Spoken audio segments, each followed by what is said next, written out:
dia a todos. Queria agradecer muitíssimo o gentil convite que me foi feito pela Paula Sibilia. Agradecer também muitíssimo pela carinhosa e atenciosa acolhida que nos proporcionaram aqui. Nesse sentido, eu agradeço a Cláudia,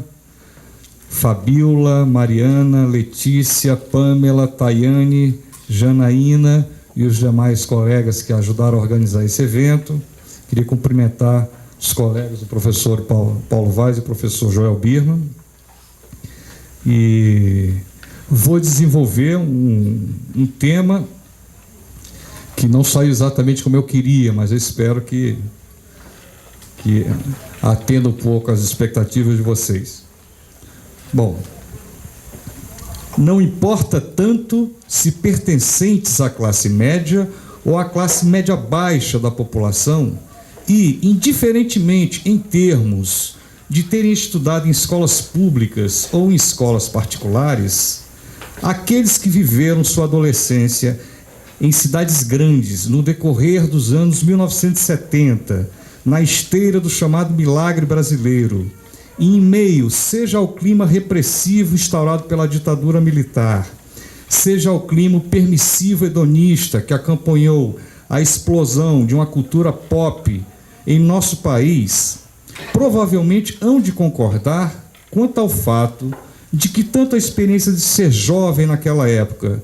quanto a do rendimento pessoal durante o processo de escolarização, eram muito diferentes do que sucede em nosso presente. No que tange esse segundo ponto, com efeito, o tipo de relação que se tinha com a escola, com o saber, com o desempenho frente aos estudos, com o aprendizado e com a avaliação deste, mas também com a formação moral, com a conquista de um emprego, com a idealização de uma carreira profissional e a construção de uma vida futura, tudo isso, enfim, diferia substancialmente do que se passa atualmente com os jovens que vivem nas grandes cidades brasileiras. Considero tais diferenças estreitamente implicadas ao tema que pretendo desenvolver aqui, que é o do aluno empresário de si mesmo. E gostaria de abrir minha apresentação compartilhando com vocês uma forte e viva sensação que se impôs a mim quando comecei a redigí-la. Trata-se, em termos concisos, da sensação de que a vida de um jovem naquela época ainda podia ser vivida, de certa forma, tendo como horizonte imanente toda uma atmosfera, toda uma ambiência, todo um clima psicossocial ou um envoltório espaço-temporal urbano, por assim dizer, cujos domínios microfísicos ainda guardavam certa reserva vital de energia, de forças e ou tendências puramente virtuais, as quais seriam relativamente livres, refratárias ou esquivas em face da ação dos dispositivos, dos mecanismos e das técnicas de disciplinarização, normalização, assujeitamento e controle então existentes dos corpos subjetividades. Tomemos, por exemplo, o seguinte quadro.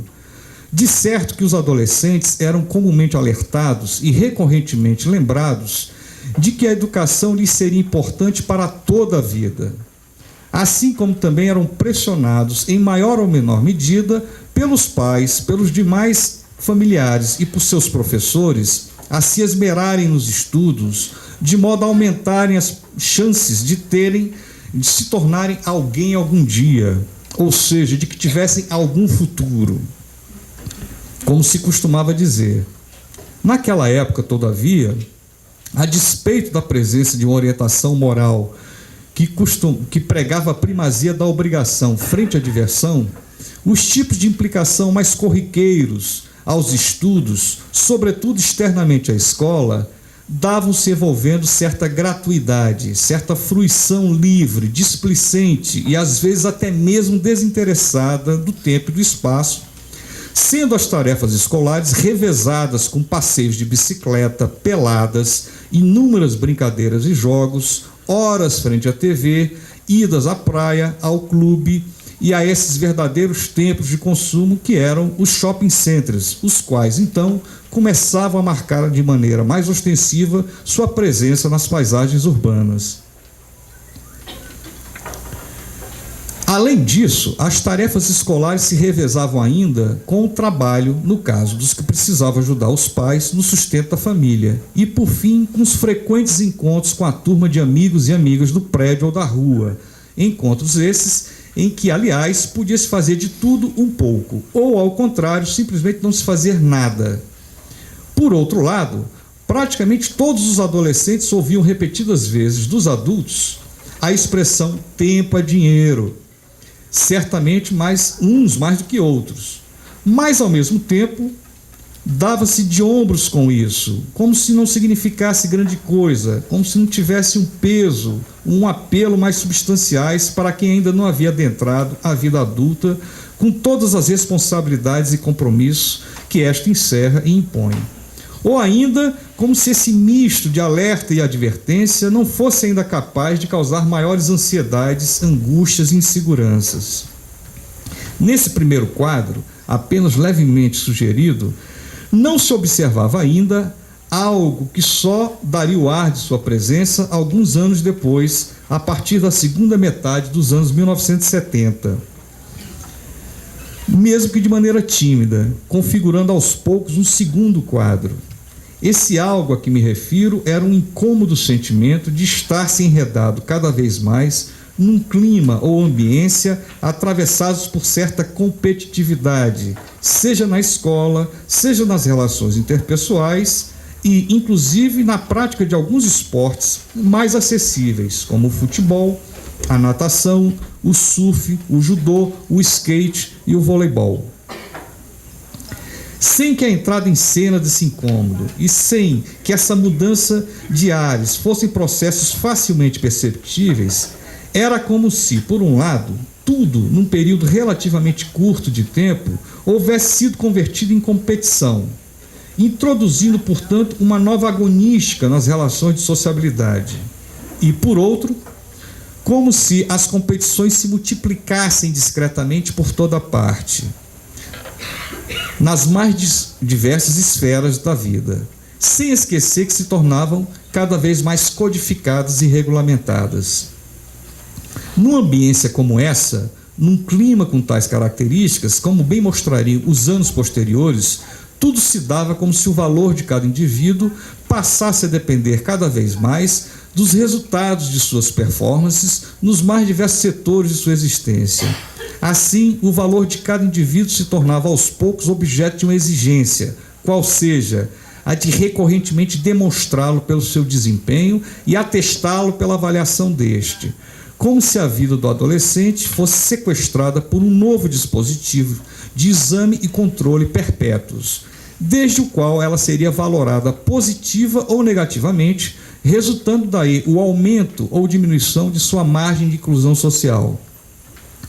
Simultaneamente, espraiava-se uma vaga sensação de que esse movimento fazia-se acompanhar de uma espécie de esvaziamento gradual de princípios, valores e atitudes que, bem ou mal, em maior ou menor medida, constituíam a base de algumas experimentações e criações de estilos de vida considerados alternativos ao status quo, ao establishment,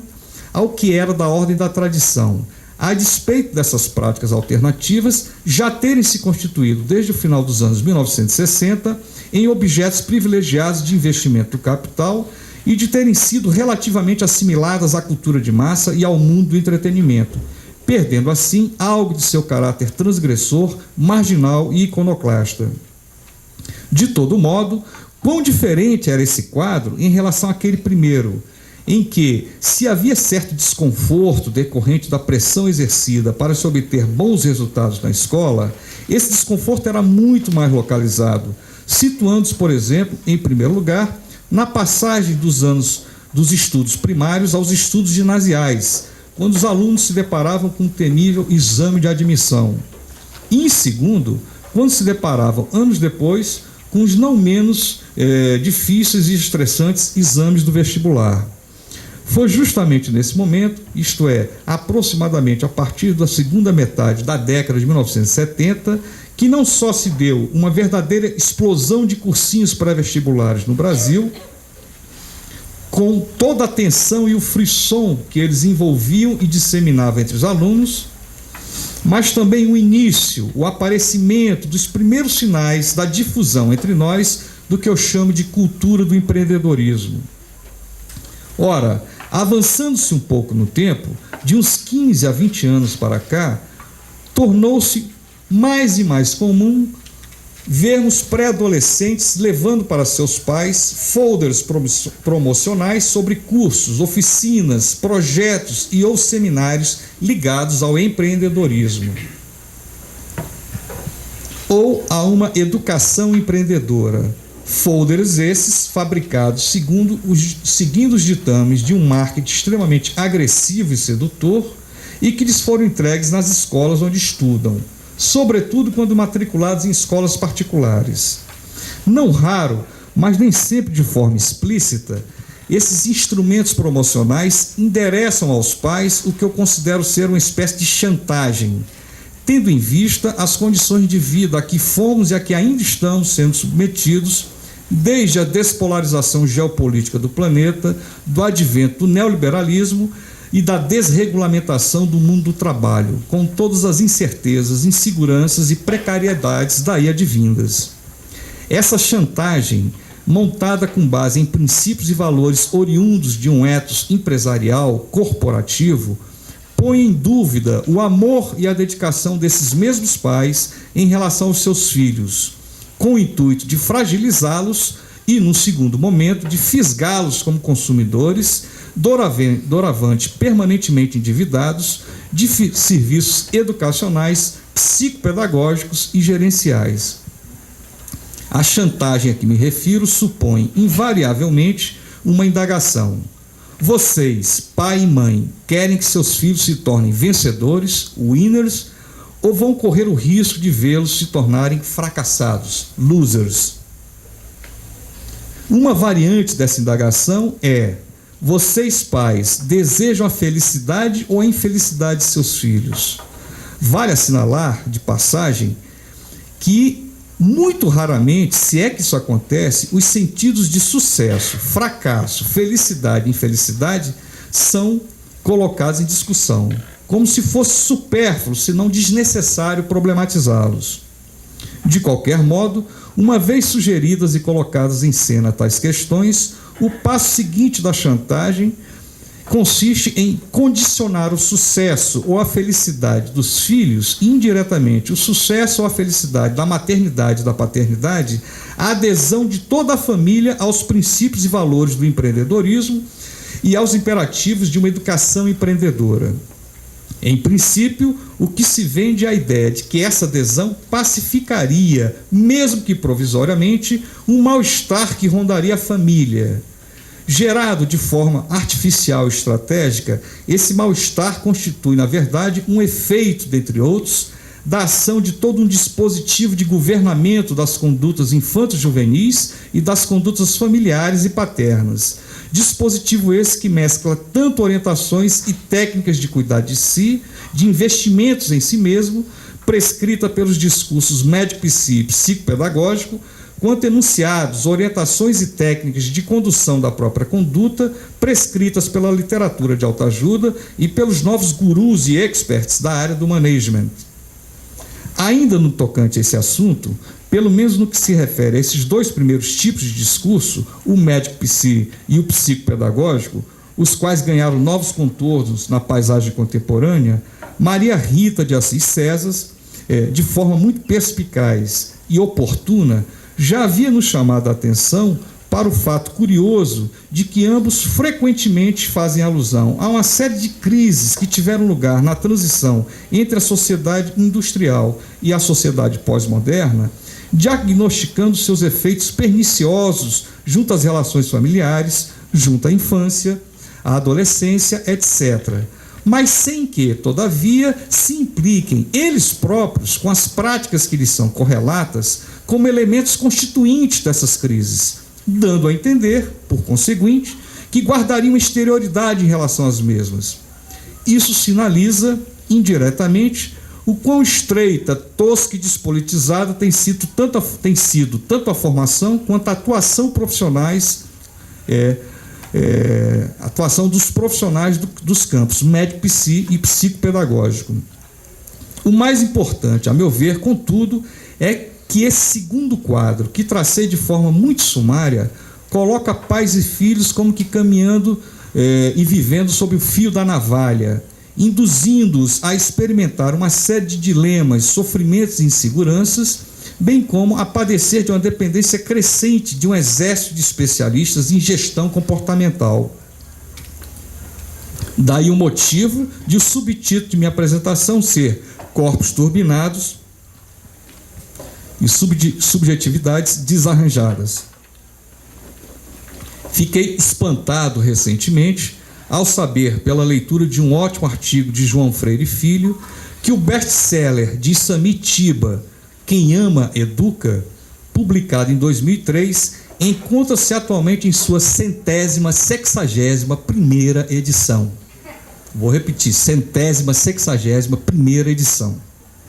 Tá? E que um outro livro dele, publicado mais recentemente, em 2009, que se chama A Família de Alta Performance, Conceitos Contemporâneos na Educação, já se encontra em sua 11ª edição. Trata-se, num caso como no outro, de marcas impressionantes que nos dão a medida, por um lado, do quanto esse tipo de literatura vem ganhando espaço em nossa sociedade e, por outro, do quanto as relações familiares e o exercício da paternidade e da maternidade, principalmente no que diz respeito à educação, vem se tornando, de um tempo para cá, objetos privilegiados de uma intensa comercialização. Feitas essas considerações iniciais, de agora em diante tentarei me aproximar do tema do aluno empresário de si mesmo, recorrendo, para tanto, ao traçado de duas distintas e complementares matrizes, as quais, ao meu ver, lhe são constitutivas e permitem fornecer-lhe uma inteligibilidade.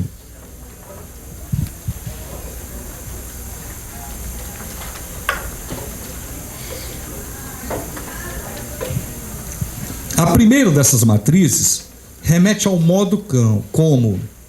tanto no plano de nossa relação ou trato com conhecimento, quanto no plano de nossa vida social, em termos gerais, atribuiu-se cada vez mais importância ao desempenho e ao estabelecimento de conexões cada vez mais dinâmicas e operacionais entre múltiplos e diferentes fatores sociais ligados à nossa vida cotidiana, sejam eles relativos ao trabalho, sejam relativos ao lazer.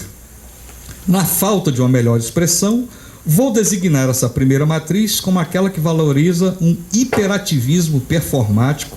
tanto individual como social, ou como aquela que encarna um polo maníaco performático da nossa sociedade. A segunda matriz, por seu turno, remete à leitura Foucaultiana da arte de governar neoliberal estadunidense, feita pelo filósofo no curso Nascimento da Biopolítica, a qual, para mim, sinaliza com um empresariamento generalizado da sociedade e da educação.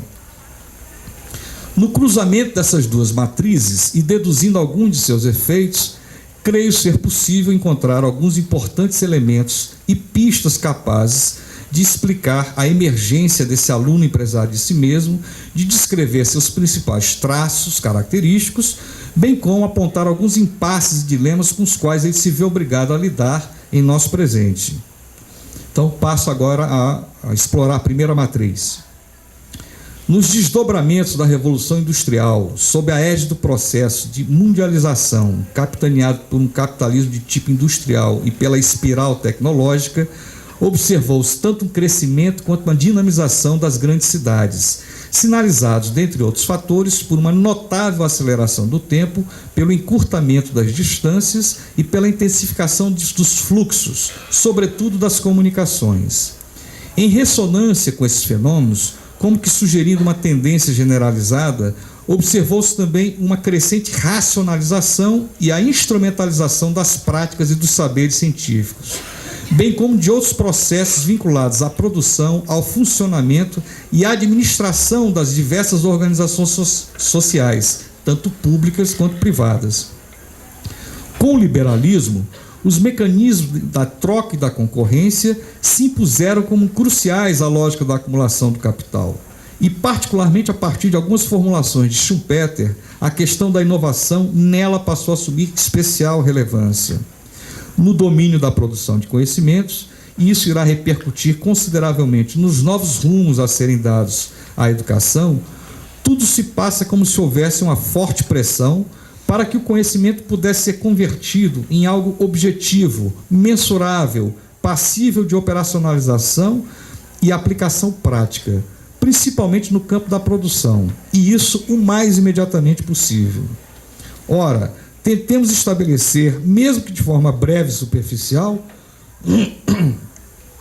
uma relação entre, de um lado, a dinamização da sociedade e, de outro, uma mudança tanto no estatuto do conhecimento quanto nas formas de como operar com o mesmo, fazendo-se, como se tornou usual dizer de um tempo para cá, sua gestão. Assim, em reverberação com as transformações históricas acima aludidas, tanto o valor do conhecimento quanto o de determinadas formas e ou procedimentos de operar com o mesmo tornaram-se cada vez mais condicionados à sua instrumentalização e às suas virtuais aplicações práticas à indústria, à administração pública, às demais organizações sociais e às novas demandas colocadas pela vida cotidiana nas grandes cidades, que envolvia o bem-estar, conforto e segurança para os indivíduos, os cidadãos. Na segunda metade do século XIX, esse movimento ou essa inclinação é patente, por exemplo, nos procedimentos científicos que passaram a ser inventados, valorizados e adotados pela recém-nascida psicologia, ou seja, por aquela que muitos consideram, dentre as então emergentes ciências humanas, a que viria a fornecer os principais fundamentos à educação e à pedagogia modernas, a ponto de César Coll, Palacios e Marquesi se referirem à psicologia como a rainha das ciências da educação. Com efeito, considerando-se a emergência da psicologia diferencial e a explosão da psicometria por volta da passagem do século XIX ao século XX, não há como entendê-las de fato sem que aludamos ao operacionismo, isto é, a essa espécie de generalização segundo a qual a validade de um determinado construto repousa na validade dos procedimentos utilizados para estabelecê-lo. Nesse sentido, o caso do teste de QI e o de suas aplicações à educação são emblemáticos.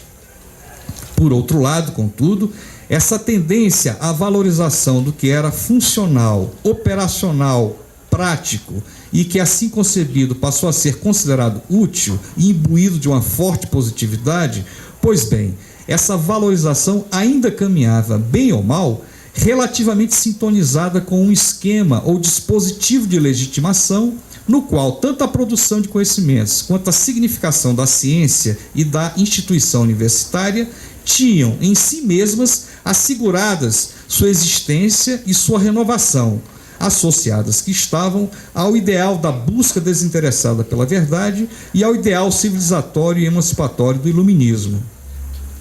Em outras palavras, essa concepção operacional de ciência, que então apenas começava a ganhar vulto,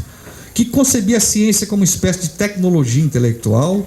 tecnologia esta que, em termos econômicos, passou a ter valor de troca. Pois bem, essa concepção de ciência convivia sem maiores dificuldades com outra, mais tradicional, que remetia a um enquadramento metafísico da ciência moderna. Nesse enquadramento, a ciência possuía uma posição autorreferente. De outra parte, nele se privilegiava a problemática do conhecimento, valorizando-se questões gnoseológicas em detrimento de questões ontológicas. A convivência relativamente pacífica entre esses dois distintos tipos de enquadramentos científicos, contudo, não duraria muito tempo, pois, desde as primeiras décadas do século XIX,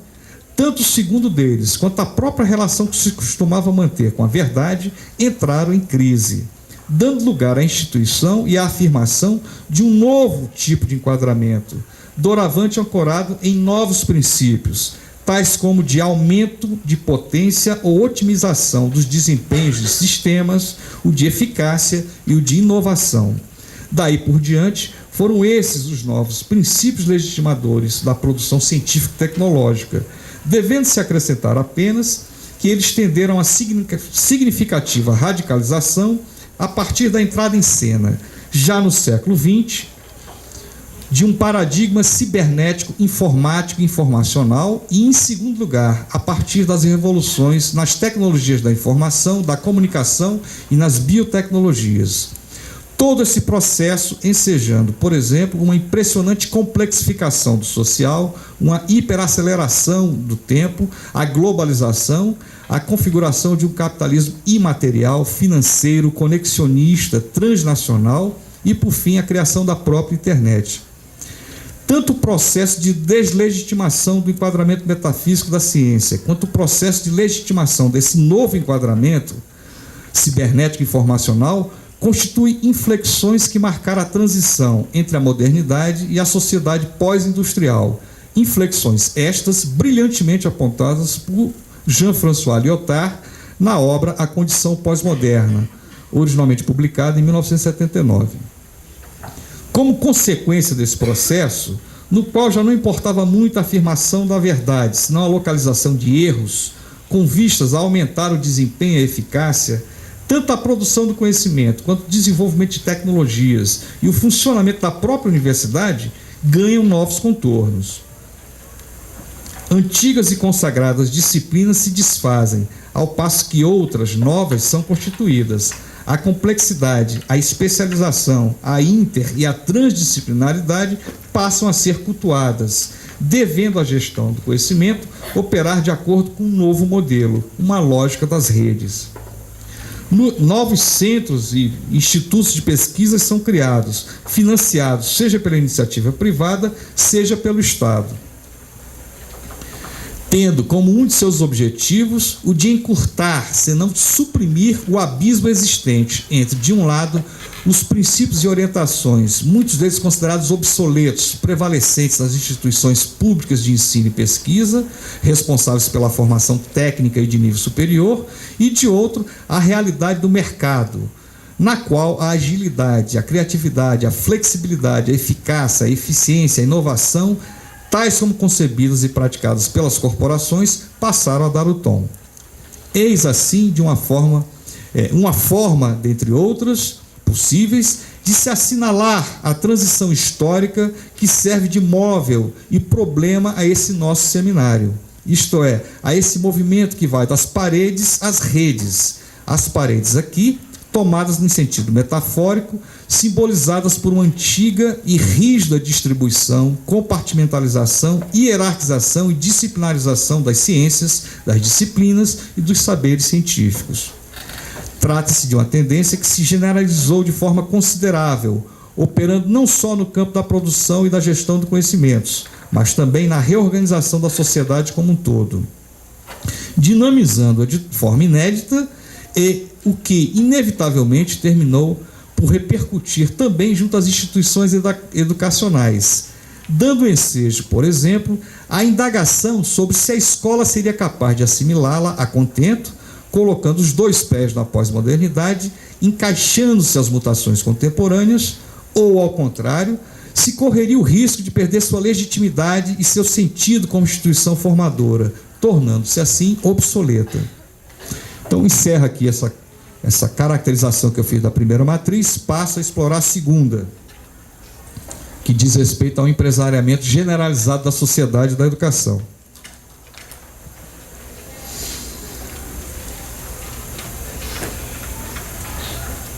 Gostaria aqui de defender duas ideias. A primeira delas é a seguinte: na medida em que a educação foi objeto de um intenso e ostensivo empresariamento, na medida em que, para tanto, ela passou a ser concebida como um investimento em capital humano e agenciada ao empreendedorismo,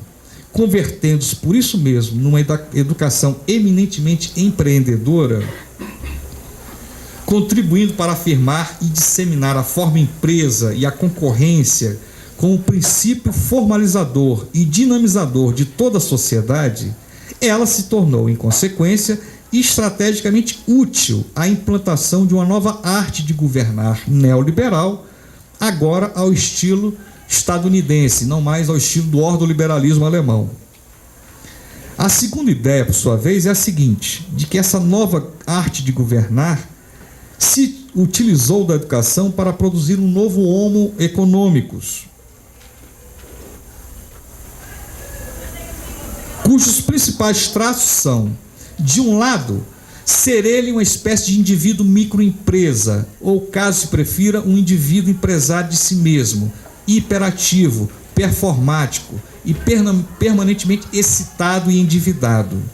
De outro lado, ser ele um indivíduo sobremaneira previsível em suas condutas, nas maneiras como se comporta, haja vista que foi produzido, formatado e reduzido à condição de uma criatura meramente responsiva, isto é, de uma entidade extremamente suscetível de responder de forma estereotipada a certas manipulações das variáveis ambientais do meio em que vive e circula.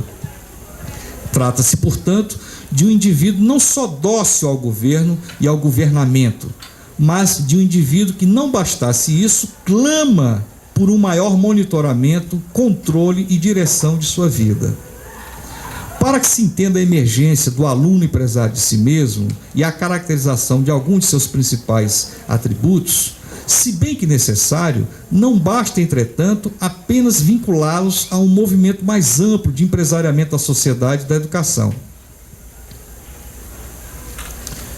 O que, de certa forma, já vem sendo feito de um modo ou de outro e já há algum tempo por toda uma literatura crítica no campo das ciências do homem, que ora fala em uma comoditização das relações humanas, ora de sua mercantilização ou mercadização. No mais das vezes, particularmente em análise de inspiração marxista ou neomarxista, esse fenômeno do empresariamento da sociedade e da educação parece realizar-se enfatizando 4 ordens de fatores, a saber, primeiro, o par troca-consumo, segundo, a privatização, terceiro, os operadores ideológicos do novo espírito do capitalismo e o quarto, por fim, os efeitos alienantes e de dominação a eles correspondentes. Nesse particular, creio que a leitura de Foucault, da governamentalidade neoliberal, seja ela no estilo do ordoliberalismo alemão, seja ela inspirada nas análises dos economistas da Escola de Chicago, guarda uma importante originalidade, na medida em que desloca, por exemplo, o eixo da análise da troca para a concorrência. Com efeito, para Foucault, não compreenderemos bem o que é o neoliberalismo enquanto não percebermos que ele valoriza mais a desigualdade no que ela se refere à concorrência do que a equivalência no que esta diz respeito à troca. É a concorrência, e somente ela, que pode assegurar uma nova racionalidade econômica buscada pelos neoliberais. Uma singularidade que Foucault identifica no neoliberalismo é a de que ele se recusa a conceber essa concorrência numa perspectiva naturalista,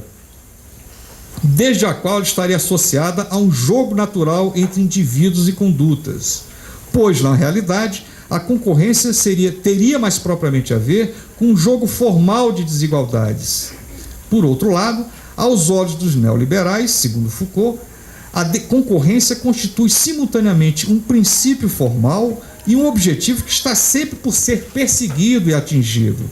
motivo pelo qual ela demanda uma política infinitamente ativa, uma política de sociedade infinitamente ativa.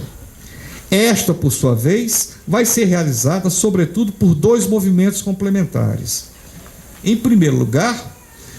através da generalização da forma empresa por todo o corpo social, chegando ao ponto, inclusive, de transformar os próprios indivíduos em indivíduos microempresas, em empresários de si mesmos, quer dizer, em indivíduos cujas condutas seriam orientadas pelos mesmos valores, princípios, atitudes e modos de funcionamento característicos das empresas e corporações capitalistas. Em segundo lugar, essa política infinitamente ativa vai se realizar através de uma capitalização generalizada da sociedade, a ser levada a cabo não pelo Estado, senão pelos próprios indivíduos, sob o risco de, se não o fizerem, virem a engrossar as fileiras dos novos excluídos do sistema. Ora, 2 são os principais mecanismos que irão garantir esse duplo intento. Em primeiro lugar, a teoria do capital humano, desenvolvida pelos economistas da Escola de Chicago, Schultz, Becker, Stigler, Mincer, etc. Em segundo, configurando como que uma aplicação generalizada dessa teoria à sociedade, a difusão de uma cultura do empreendedorismo e de uma educação empreendedora. Dos vários sentidos atribuíveis ao empreendedorismo, o que me parece mais relevante é aquele que o identifica não tanto a realização de uma ideia inovadora, a abertura de um negócio, de uma empresa, a construção de um grande patrimônio financeiro, né, ou algo do gênero. Não, o que me parece mais importante, em termos de definição do empreendedorismo, é uma espécie de visão de mundo que implica simultaneamente um modo de ser e de habitar a realidade, bem como uma nova atitude, uma postura outra em face da vida, de si mesmo e das pessoas com quem o empreendedor se relaciona em seu cotidiano, seja na família, no seu círculo de amizades, seja no âmbito profissional. Mas quem é, afinal, esse empreendedor? Trata-se de uma entidade eminentemente empresarial, cuja existência e inclusão sociocultural e político-econômica dependem única e exclusivamente dela mesma, ou seja, dessa entidade. Haja vista não poder mais contar com as políticas sociais como as que existiam sob a égide do Estado-providência, inspiradas no keynesianismo, as quais garantiam, em maior ou menor medida, sua inserção social, sua capitalização, sua proteção e seu acesso a bens e serviços. Estamos diante de uma atualização do Homo economicus, atualização que já não o concebe mais como um parceiro da troca, senão, como diz Foucault, como um empresário de si mesmo, sendo ele próprio seu capital, sendo para si mesmo seu produtor, sendo para si mesmo a fonte de sua renda. Esse indivíduo, premido por circunstâncias que ele próprio tem dificuldades para entender, por transformações contemporâneas que nem é capaz de identificar, nem de dimensionar, vê-se obrigado a investir permanentemente em si, em seu capital intelectual, a acumulá-lo, aperfeiçoá-lo e reciclá-lo em intervalos de tempo cada vez mais curtos, a fim de não desvalorizá-lo e, portanto, de desvalorizar a si mesmo num mercado cada vez mais competitivo. Encontrando-se numa condição ou num estado individual, como vaticinou Deleuze há cerca de 20 anos, a forma e ou estrutura desse empreendedor já não pode ser concebida tão somente em termos médico-psicológicos e modulada apenas pela normalização de tipo disciplinar, tal como trabalhada por Foucault em livros como História da Loucura, Vigiar e Punir, A Vontade de Saber, bem como em cursos como O Poder Psiquiátrico em Defesa da Sociedade e Os Anormais. De fato, sua constituição passou a envolver elementos, práticas e saberes que já não se restringem, como dantes, ao âmbito das disciplinas clínicas, das ciências humanas e aos domínios do pedagógico e do técnico assistencial. Desde o término da Segunda Grande Guerra Mundial, ela vem se transmutando, combinando, de um lado, o orgânico-mecânico com o cibernético-informacional e, por outro, componentes racionais, morais, políticos e comunitaristas com disposições de natureza monadológica, empresarial, heróico-aventureira, esportiva e belicista, essas últimas animadas principalmente pelo cálculo instrumental, pela eficácia, a eficiência e pela performatividade.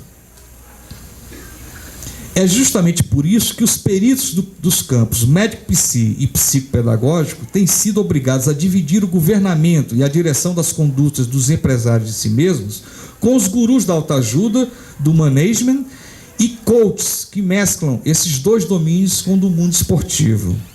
De qualquer modo, resta que esse empreendedor tente se fortalecer, majorar suas forças, habilidades, destrezas e ou competências, a fim de concorrer em pé de igualdade com todos os que aspiram o mesmo que ele, ou seja, um lugar ao sol, fluxos de renda, status, visibilidade, unanimidade, poder de consumo, segurança, proteção, conforto, em suma, uma inclusão que resulta da qualificação de sua própria vida. Essa majoração envolve uma série de investimentos no próprio complexo corpo-subjetividade, de modo a torná-lo leve, ágil, forte, jovem e a colocá-lo em permanente estado de alerta e de prontidão, tornando-se capaz de responder de forma rápida, resoluta, contundente e sem hesitações, sempre que as circunstâncias assim o exigirem. Nesse sentido, é interessante observar certas adjetivações e imagens que passam a povoar o imaginário contemporâneo na indústria do entretenimento. De um lado, tem-se sujeitos velozes e furiosos, que fascinam e excitam jovens com seus feitos espetaculares e suas performances irresistíveis ao volante de carros turbinados. De outro, temos um vendedor pitbull, cujo sucesso aumenta quanto mais agressivo se mostra junto aos seus clientes, como se fosse mordê-los e dilacerá-los com sua fúria e determinação em vender o que quer que seja. Mal desviamos o olhar, vemos à frente com um sujeito hiperperformático, cujo corpo de atleta e de lutador, todavia, está permanentemente à beira de um colapso fatal, só impedido por doses ininterruptas de adrenalina. Além disso, frequentemente nos deparamos com imagens promocionais de divulgação de filmes e ou CDs em que vemos um conjunto de rapazes ou moças, os quais, braços cruzados e punhos cerrados, nos encaram de cima para baixo com um olhar presunçoso, impaciente, desafiador, que parece revelar certo desdém, como se esse curioso coletivo bradasse: vai encarar? Tudo se passa como se os jovens estivessem envolvidos por uma atmosfera que prima pela desconfiança, pela competição, pela rivalidade, pelo confronto, por uma agonística numa realidade em tudo hiperbólica, exagerada ao infinito. Falar de um empresário de si mesmo não significa necessariamente identificá-lo ao aluno e vinculá-lo tanto à escola quanto ao processo de escolarização. E isso basicamente por 3 razões. Em primeiro lugar, porque o empresário de si é todo aquele que responde previsivelmente aos comandos que o induzem a fazer cálculos das relações custo-benefício, de investir nesse ou naquele recurso raro, tendo em vista a obtenção de um retorno posterior. Em segundo, porque se trata mais de um processo de empresariamento do que de um processo de escolarização. E em terceiro, porque a escola e o processo de escolarização, pelo menos no contexto da realidade brasileira, ainda se mostram demasiado resistentes aos efeitos do empresariamento. Por fim, porque o empresariamento, pode prescindir da escola para colocar-se em marcha e multiplicar a forma e a lógica da empresa por todo o tecido social. O empresário de si mesmo, sendo ou não um aluno matriculado em escola, está como que condenado a dar seguidas e reiteradas provas de sua eficácia, de sua eficiência, o que implica que o valor de sua vida, bem como a inclusão da mesma, nunca estão assegurados de antemão nem de uma vez por todas. Não bastasse isso, ele vive uma dupla condição esquizofrênica. De um lado, ao mesmo tempo em que é cobrado a doar-se à sua equipe, ao seu grupo de trabalho, ao team, por outro, ele foi adestrado bastante para ver o outro como um potencial concorrente e, nessa condição, como um obstáculo a ser removido ou batido.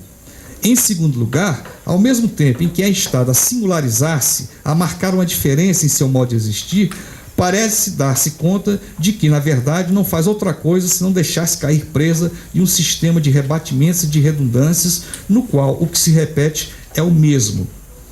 O que se ouve, como num eco infindável, é a pergunta: quem quer ser um milionário? Obrigado.